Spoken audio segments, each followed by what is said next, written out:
ये जो चैप्टर है बेटा, ये फर्स्ट चैप्टर है 7th क्लास का साइंस का। तो इस फर्स्ट चैप्टर के अंदर जो चैप्टर का नाम है वो है आपके पादपों में पोषण, यानी पादप किस प्रकार से पोषण बनाते हैं, यानी पादपों के अंदर पोषण किसके लिए बना रहे हैं, खुद के लिए और हमारे लिए। तो इस धरती पे, इस पृथ्वी पे दो प्रकार के, अगर पोषण के आधार पे देखें तो दो प्रकार के सजीव पाए जाते हैं। पहला है आपके स्वपोषी। स्वपोषी का मतलब आपके ऑटोट्रॉप्स, यानी कि ऐसे जीव जंतु जो अपना भोजन स्वयं बनाते हैं। स्वयं का मतलब जो खुद का भोजन खुद ही तैयार करेंगे, किसी दूसरे से ग्रहण नहीं करते। तो इस धरती पे वो कौन है बेटा, पादप है। सारे अपना भोजन स्वयं बनाता कौन है, पादप, यानी कि पेड़ पौधे जिनकी हम बात कर रहे हैं। फिर दूसरा है विषमपोषी, हेटेरोट्रॉपस। पादपों का मतलब इनके द्वारा, पादपों के द्वारा संश्लेषित भोजन, यानी इन्होंने जो भोजन बनाया उसे ग्रहण करता है कौन, विषमपोषी। यानी कि हम धरती के जीव जंतु, यानी हम गाय भैंस बकरी जितने भी जीव जंतु हैं, जंतु पादपों को छोड़ के वो सब क्या है, विषमपोषी है, हेटेरोट्रॉपस है। अब पादपों की जो फैक्ट्री होती है खाद्य की, यानी कि ये खाना जो बनाते हैं वो कहाँ बनाते हैं, पत्तियों में। ये क्वेश्चन इंपॉर्टेंट है कि पादप भोजन का निर्माण कहाँ करते हैं, पत्तियों में। जैसे ये पादप है तो इसकी ये जो पत्तियाँ हैं इसके अंदर भोजन बनेगा। क्यों? क्योंकि पत्ती के अंदर एक हरा वर्णक पाया जाता है जिसका नाम होता है क्लोरोफिल, यानी कि पत्तियों के अंदर जो वर्णक पाया जाता है हरा रंग का, जिससे उसका पत्ती का रंग भी हरा होता है, चारों तरफ हरियाली हरियाली पादपों के कारण। तो उस वर्णक का नाम क्या है बेटा, क्लोरोफिल, जिसे हिंदी में कहते हैं हरित लवक। ये प्रकाश संश्लेषण का मेन कार्य करवाता है। कार्बन डाइऑक्साइड गैस ये वायुमंडल से लेते हैं जिसे हम छोड़ते हैं, और जल ये जमीन से जड़ों के द्वारा जल का अवशोषण करते हैं। जल को कार्बन डाइऑक्साइड को मिलाने के बाद में सूर्य से प्रकाश, यानी सूर्य से जो प्रकाश मिलता है उसमें क्या होती है, ऊर्जा। उस सूर्य के प्रकाश की ऊर्जा की उपस्थिति में ये खाद्य संश्लेषण करते हैं। इस पूरी प्रक्रिया का जो नाम है वो है प्रकाश संश्लेषण। ठीक है, तो ये सभी जीवों का जो ऊर्जा का स्रोत है वो कौन है इस धरती पे, सूरज। अब देखो हमें भोजन मिल रहा है, लेकिन भोजन बनता किसकी ऊर्जा से है, सूर्य की से। तो डायरेक्ट इनडायरेक्ट, यानी प्रत्यक्ष रूप से पादप उसको ग्रहण कर रहे हैं ऊर्जा को, और अप्रत्यक्ष रूप से वही ऊर्जा हमारे तक पहुंच रही है। यानी कि पूरी पृथ्वी पे या पूरे ब्रह्मांड में अभी तक देखें तो पूरी पृथ्वी पे जो ऊर्जा का सर्वोत्तम जो स्रोत है हमारा प्राकृतिक, वो कौन है, आपके सूर्य है। यानी सूर्य पृथ्वी पर ऊर्जा का स्रोत है, जिससे डायरेक्ट इनडायरेक्ट हमें ऊर्जा प्राप्त होती है। भोजन और ऑक्सीजन ये प्रकाश संश्लेषण के क्या है, उत्पाद है। यानी कि जब पत्तियों के अंदर प्रकाश संश्लेषण की क्रिया पूर्ण होगी तो एक तो क्या बनेगा, भोजन कार्बोहाइड्रेट के रूप में, जो नेक्स्ट चैप्टर में पढ़ेंगे हम, और दूसरी हमारे लिए क्या बनेगी, ऑक्सीजन। तो ऑक्सीजन हम लेते हैं श्वास के रूप में, ये किस रूप में जाएगा, हमारे शरीर में श्वसन क्रिया। और भोजन बेटा किस रूप में जाएगा, हमारे शरीर में पाचन, यानी कि हम क्या करेंगे, पोषण, खाना खाएंगे तो उसके रूप में भोजन जाएगा। जब ऑक्सीजन और भोजन दोनों मिलेंगे तब जाके हमारे शरीर को ऊर्जा प्राप्त होगी। क्यों कि ऊर्जा इस भोजन के अंदर निहित है, लेकिन निकालेगा कौन, ऑक्सीजन। ठीक, कुछ पादप ऐसे हैं जिनमें क्लोरोफिल नहीं पाया जाता। क्लोरोफिल नहीं पाया जाता यानी कि इसमें हरित लवक नहीं पाया जाता। तो ऐसे पादप क्या है कि खुद का खाना नहीं बना सकते, जिनमें क्लोरोफिल ही नहीं पाया जाता। पादप तो है पर खुद का भोजन तैयार नहीं कर सकते। तो ये पादप क्या करते हैं, दूसरे पादपों पे आश्रित हो जाते हैं, दूसरे पादप को चारों तरफ से घेरते हैं, उस पर आश्रित हो जाते हैं, छा जाते हैं। तो ऐसे पादपों के उदाहरणों में है अमरवेल, इसको बोलते हैं इंग्लिश में कस्कुडा। तो ये होस्ट है, होस्ट का मतलब दूसरे पादप के ऊपर भोजन के लिए आश्रित, दूसरे पादप से जो भोजन बनेगा उसे खाएगी और उसको नुकसान पहुंचाएगी। ठीक है, कुछ जीवाणु होते हैं नाइट्रोजन को विलय पदार्थों के रूप में पादपों को प्रोवाइड कराते हैं, यानी कि पादप को वैसे तो आपको पता है कि नाइट्रोजन हमारी धरती पे सबसे ज़्यादा है, 78% है, लेकिन ये किस फॉर्म में है? गैसीय फॉर्म में है। पादप चाहता है कि मुझे गैस के फॉर्म में नाइट्रोजन नहीं चाहिए, मुझे चाहिए द्रव के फॉर्म में, यानी पानी के साथ मिली हुई या खनिज पदार्थों के साथ मिली हुई। तो ये जीवाणु क्या करते हैं कि नाइट्रोजन को जिस रूप में चाहिए पादप को, उसी रूप में ये उसे उपलब्ध करवाते हैं। इनके बारे में आगे बढ़ेंगे हम। अब आते हैं कीट भक्षी पादप। घटपर्णी इसका उदाहरण है, बीनस, फ्लाई ट्रैप या सेंड्यू। इसको घटपर्णी को बेटा पिक्चर प्लांट भी बोलते हैं इसको। आप YouTube पे जाके सर्च मारोगे तो इसके स्ट्रक्चर आ जाएगा आपको। क्या होता है कि दलदली भूमि के अंदर क्या नाइट्रोजन की विशेष कमी होती है, ठीक है। तो वहाँ पे क्या है कि वो अपना इस तरीके से मुंह खोल के बैठे रहते हैं वो। तो जैसे ही उनके बीच में कोई कीट मकोड़ा कीड़ा कोई भी आता है, ऐसे दबा देते हैं वो पत्तियों से। तो उससे क्या है कि ये कीट को खा जाते हैं। इसलिए इन पादपों का नाम क्या है? कीट भक्षी पादप, यानी कि इंसेक्टिवोरस। इंसेक्टो खाते, इंसेक्टिवोरस, यानी कि ये इंसेक्ट्स कीड़े मकोड़ों को खाते हैं। अब है आपके कि सहजीवी किन्हें कहते हैं? सहजीवी का मतलब क्या होता है कि साथ साथ जीना, तुम भी जियो और हम भी जिए, एक दूसरे के लिए जिए, उसे कहते हैं सहजीवी जीवन। यानी कि कुछ जीव एक दूसरे के साथ साथ रहते हैं और अपना भोजन यानी अपना खाना और अपना रहने की जगह, आवास आपस में क्या करते हैं? बांटते हैं, शेयर करते हैं कि तुम भी रहो मैं भी रहूँगा, तुम्हें मेरे से कोई नुकसान नहीं, मुझे तुमसे कोई नुकसान नहीं।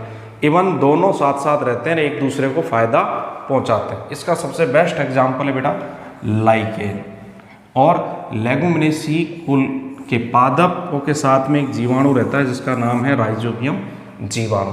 अब लाइकेन क्या है बेटा? एक मिला जुला रूप है किसका?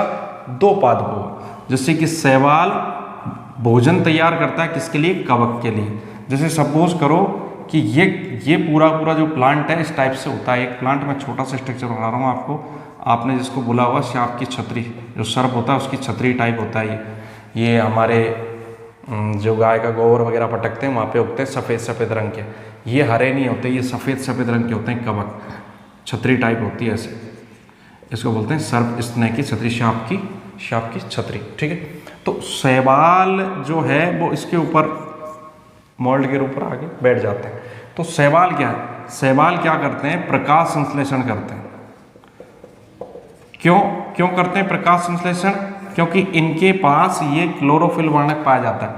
कवक क्या करता है कि इसको जल खनिज सारा उपलब्ध करवाता है नीचे जमीन से खींच के। तो कवक इसको सारी चीज़ें दे रहा है, रॉ मटेरियल दे रहा है।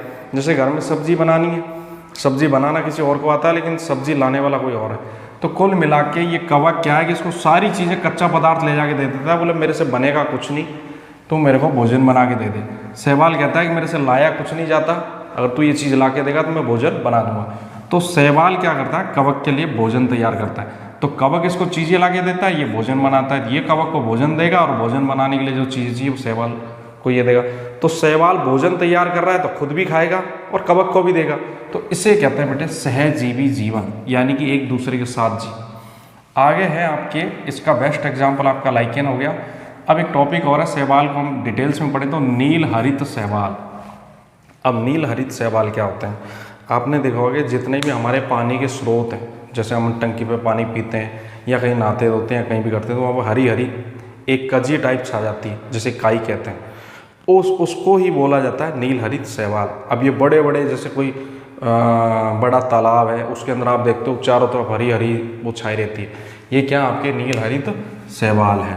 और इसी का सहजीवी का उदाहरण आपको मिलेगा देखने को नाइट्रोजन स्थिरीकरण में। अभी हम नेक्स्ट पढ़ेंगे इसको। अब आता है एक टॉपिक है आपके मृतजीवी, ठीक है। अब मृतजीवी के अंदर क्या है कि मृत व विघटित जैविक पदार्थों से पोषण प्राप्त करते हैं। कौन? मृतजीवी। उदाहरण है इसके फफूंद, कवक, मशरूम, जीवाणु और खमीर। अब ये क्या है? अपघटन करते हैं। अब देखो होता क्या है, सपोज करो किसी जीव जंतु की मृत्यु हो गई, जैसे गाय, कुत्ता, बिल्ली कहीं मर गए सड़क पे, कहीं भी एक्सीडेंट्स। आप देखते हो 1 महीने 2 महीने बाद उसका मांस हड्डियाँ सब गायब। कहाँ गया वो? कौन खा गया उसको? उसको यही खा गया बेटा, कौन? फफूंद, कवक, मशरूम, जीवाणु, खमीर। इसके अलावा जैसे हम देखते हैं हमारी सब्जी वगैरह को हम कहीं फेंक देते हैं, सड़ जाती है, या हमारी रोटी को हमने बंद करके रख दिया हॉटकेस के अंदर, हम देखते हैं उसमें फफूंद आ जाती है। तो वो फफूंद कुछ नहीं, यही है, यानी वो चाह रही है कि भाई ये पदार्थ अब खत्म हो रहा है, ये पदार्थ क्या विघटित हो रहा है, इसको मैं खा जाऊँ। तो यानी कि जो मर चुके हैं मृत जीवों के शरीर से या विघटित, यानी कि जो पदार्थ सड़ रहा गड़ रहा है उससे अपना जो भोजन तैयार करते हैं उन्हें कहते हैं मृतोपजीवी, यानी कि जो मरे हुए पे निर्भर है, जो मरने के बाद जिनसे भी शोषण करके अपना पोषण प्राप्त करते हैं उन्हें कहते हैं मृतजीवी। उदाहरण क्या हो जाएगा, फफूंद, कवक, मशरूम, जीवाणु और खमीर। अब इनका सबसे ज़्यादा इंपॉर्टेंट है पूरी पृथ्वी पे, क्यों? क्योंकि ये पृथ्वी की क्या है बेटा, सफाई कर्मचारी है। अगर ये नहीं हो तो पृथ्वी पे गंदगी हो जाए। अब जैसे कोई मर गया, कुत्ता बिल्ली या कोई भी मर गया, अब अगर वो ख़त्म नहीं होगा, अगर उसकी हड्डियाँ, उसका मांस कोई खाएगा नहीं तो वो तो सड़ेगा और हमारे यहाँ पे प्रदूषण फैलाएगा। तो इन्हें कहते हैं पृथ्वी के सफाई कर्मचारी। ये अपघटक है, ये बहुत बड़ा रोल अदा करते हैं पृथ्वी को साफ करने में। फिर है आपके सहजीवी का उदाहरण है राइजोबियम जीवाणु। ये क्वेश्चन स्पष्ट में पूछा हुआ है। अधिकतर दालों में पाया जाता है ये जीवाणु, जैसे कि दाल है चने की दाल, मटर की, मूंग की तथा अन्य फलीदार पादप, बहुत सारे दालें होती हैं। तो उनकी जड़ों में ये जीवाणु पाया जाता है और जड़ों में क्या करता है, ये पादपों को नाइट्रोजन आपूर्ति करता है। अभी कहा ना मैंने कि 78% नाइट्रोजन है, पर नाइट्रोजन वायुमंडल से सीधे ही पादप ग्रहण नहीं कर सकते, उनको जड़ों से चाहिए खनिज के रूप में। तो जड़ों में नाइट्रोजन को जिस रूप में पादप को चाहिए उस रूप में ये जीवाणु बदल के देता है। तो ये जीवाणु क्या करता है, उस पादप की जड़ में रहता है।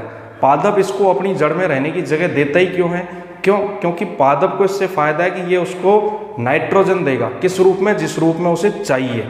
और पादप इसको, जब भाई पादप इससे नाइट्रोजन ले रहा है तो पादप इसको क्या देगा, खाना देगा बना के, कि ये ले खाना खा आराम से, बस मुझे जो चाहिए वो मुझे देता रहे। तो इस तरीके से सहजीवी जीवन का एक उदाहरण तो हमने क्या पढ़ा, लाइकेन, और दूसरा क्या पढ़ा, लेगुमिनेसी कुल के पादप। अब लेगुमिनेसी कुल का मतलब होता है जिन पादपों से हमें दालें प्राप्त होती है, यानी कि ये पूरे ये वाले अधिकतर दाल।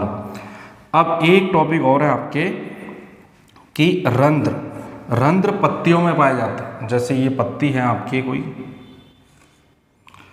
अब इस पत्ती के अंदर अगर हम देखें तो इसमें छोटा सा स्ट्रक्चर होता है रंध्र, बहुत बारीकी से देखना पड़ता है माइक्रोस्कोप से।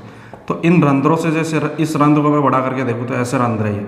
अब इस रंध्र से बेटा क्या होता है कि ऑक्सीजन तो जाती है बाहर और कार्बन डाइऑक्साइड गैस आती है अंदर। क्यों? कार्बन डाइऑक्साइड गैस खाना बनाने को चाहिए और प्रकाश संश्लेषण में जो गैस बनती है O2 वो बाहर निकल जाती है। तो रंध्र क्या है, पत्तियों में गैसीय विनिमय करवाते हैं, यानी कि अगर पत्ती के अंदर रंध्र है तो आराम से गैस अंदर बाहर जाएगी। अब आपसे क्वेश्चन पूछे जाएंगे कि सहजीवी का उदाहरण बताओ। लाइकेन क्या है, सहजीवी का उदाहरण है। लेगुमिनेसी कुल के पादप यानी सहजीवी का उदाहरण और कौन है, राइजोबियम जीवाणु।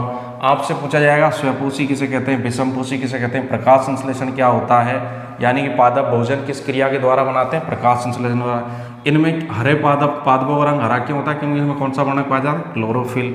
ठीक है। इसके अलावा जैसे अमरवेल क्या है, अमरवेल एक परपोषी जीव है। कुछ पादपों के द्वारा नाइट्रोजन स्थिरीकरण करते हैं, उन्हें क्या कहते हैं हम, राइजोबियम जीवाणु। जैसे कुछ पादपों के लिए किया जाता है जीवाणु। फिर कीटभक्षी पादप कौन होते हैं, जो कीड़े मकोड़ों को खा जाते हैं, और उनके उदाहरण क्या है, गठपर्णी, वीनस और फ्लाई ट्रैप और सैंड्यू, ये इसके उदाहरण है, पिक्चर प्लांट वगैरह। तो ये 7वें चैप्टर का ओनली सॉरी 7वीं क्लास का फर्स्ट चैप्टर है। ठीक। अब आपको क्या करना है, इसी तरीके से जो मेरे को लगेंगे इंपॉर्टेंट वो सारा मैं आपको शॉर्ट में पूरा चैप्टर रिवाइज करवाऊंगा।